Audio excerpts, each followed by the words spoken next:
Skeptics often say when they look at a miraculous recovery, they say, well, it was a medical anomaly. Well, it was a misdiagnosis, right?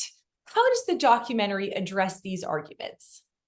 Yeah, I mean, it's so interesting because Lee Strobel talks about some of the numbers on miracles because most Americans, when you look at the polling, we've seen everything from 80% to 66%. The reality is the majority of Americans believe in medical miracles. They believe that this is possible in the modern era.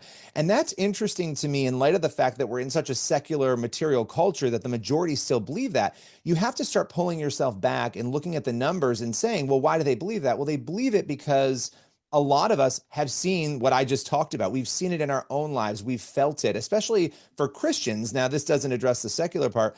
Christians will feel that and understand it and know that something is going on, or we've seen other people experience that. And so it leads us to a place of saying we're really open to this. We think it is possible.